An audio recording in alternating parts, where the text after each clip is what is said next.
Monsieur le secrétaire d'État auprès du ministre de la Culture, de l'Artisanat et du Tourisme, chargé de la culture, des industries créatives et du patrimoine historique.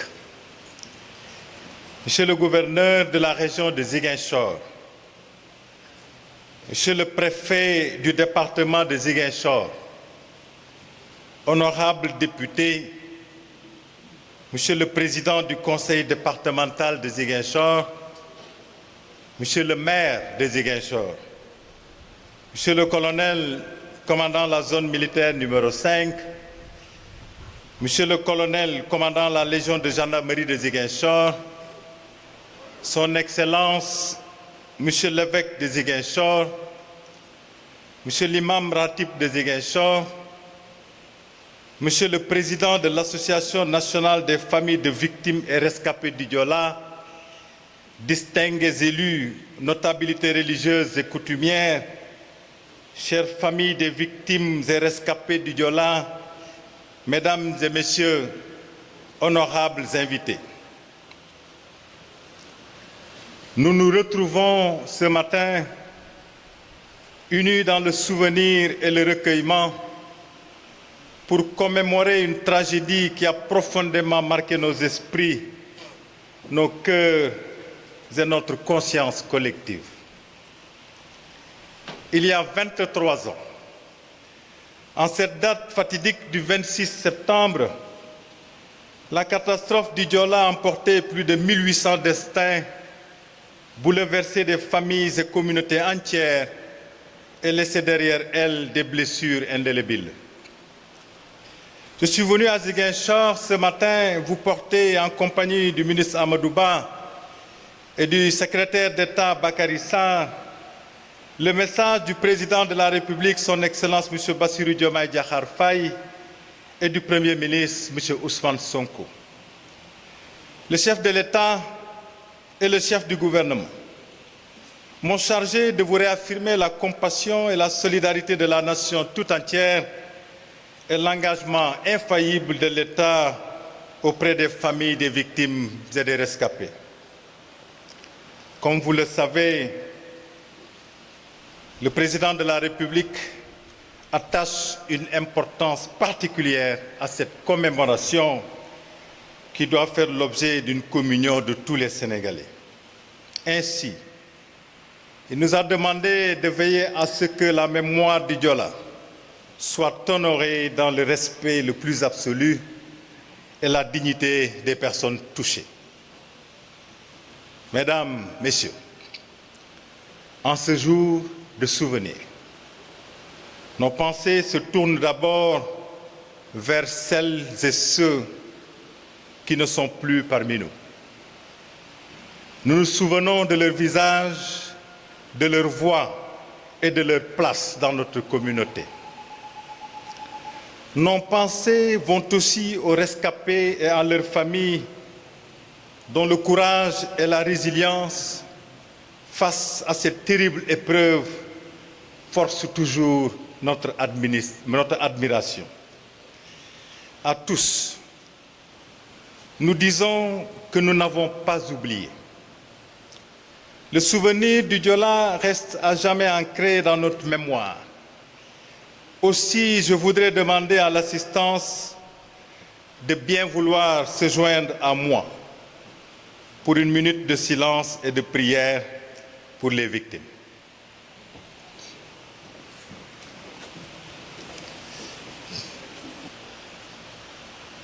Je vous remercie. Mesdames, Messieurs, le devoir de mémoire ne se limite pas uniquement au recueillement et au souvenir.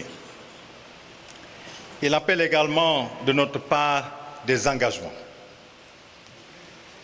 À ce titre, le président de la République a insisté sur l'accélération de la mise en œuvre du plan Diomaye pour la Casamance. Ce programme stratégique multisectoriel placé sous la coordination de l'Agence nationale pour la relance des activités économiques et sociales en Casamance vise à consolider la dynamique actuelle de paix et à permettre à cette belle région de la Casamance d'exploiter son immense potentiel économique au bénéfice de ses populations et de tout le Sénégal. De même, le gouvernement maintient une écoute très attentive aux préoccupations des familles des victimes et des rescapés afin de compléter les mesures déjà prises concernant l'accompagnement social et la politique mémorielle dont le mémorial musée du Diola est la meilleure illustration. Je dois souligner que ces préoccupations sont portées avec responsabilité, franchise, dignité et courage par les associations des familles des victimes et rescapés du Diola. Je voudrais donc saisir l'occasion pour leur rendre ici un hommage appuyé pour leur engagement inlassable pour le souvenir de la catastrophe et leur plaidoyer constant pour la satisfaction des doléances des victimes et des familles. Je voudrais aussi les assurer que l'écoute active et les consultations avec elles dans tous les domaines, notamment l'accompagnement social et la politique mémorielle, resteront des priorités constantes du gouvernement. Mesdames, Messieurs, se remémorer, ce n'est pas seulement tourner un regard vers le passé. C'est aussi tirer en toute lucidité, sans complaisance, les enseignements pour le présent et pour l'avenir. Il s'agit là de l'une des meilleures manières d'honorer la mémoire de nos disparus. C'est pourquoi je me réjouis particulièrement du choix du thème de la commémoration de cette année, intitulé, je cite, « 23 ans après le Diola, l'urgence du souvenir, l'impératif d'un changement de comportement ». Fin de citation. En effet, le naufrage du Diola ne constitue pas seulement une page tragique de notre histoire, il doit être un catalyseur pour une transformation profonde et durable de nos comportements individuels et collectifs. Le Diola nous rappelle une vérité essentielle, à savoir notre responsabilité dans les tragédies qui malheureusement endeuillent trop souvent notre société, que ce soit sur nos routes, dans nos mers et dans nos localités. Ce constat doit d'une part nous interpeller car nous vivons dans un monde où les risques se multiplient, qu'il s'agisse de catastrophes naturelles ou causées par l'homme. D'autre part, il doit susciter une prise de conscience sur le fait qu'avec notre engagement individuel et collectif, nous pouvons changer le cours des choses et éviter et prévenir la répétition d'une telle catastrophe. Changer de comportement, c'est refuser la fatalité. C'est oser questionner nos habitudes. Changer de comportement, c'est respecter les règles, même quand elles sont contraignantes. Changer de comportement, c'est comprendre que chaque action compte et que chaque inaction a un prix. Ce changement de comportement auquel la tragédie du Diola nous appelle est une obligation morale et une impérieuse nécessité. Il exige une mobilisation totale de tous les citoyens et l'activation de tous les leviers de notre société avec comme socle principal l'éducation et la sensibilisation. Mesdames, Messieurs, je ne saurais conclure sans rappeler avec force toute l'ambition que le gouvernement a pour la Casamance et l'instauration d'une paix durable est au cœur de ce projet.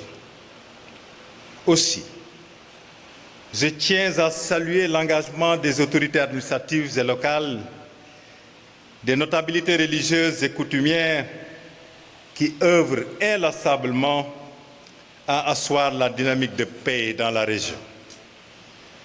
Je salue également les associations de la société civile, notamment le collectif des cadres casamançais, la plateforme des femmes pour la paix, les femmes du bois sacré et tant d'autres qui travaillent quotidiennement à la concrétisation de cette noble ambition. Je voudrais terminer en réitérant toute ma compassion envers les familles de victimes, les rescapés et les associations qui nous honorent de leur présence aujourd'hui. Notre solidarité n'est pas un vain mot. Elle est le fondement inébranlable de notre action.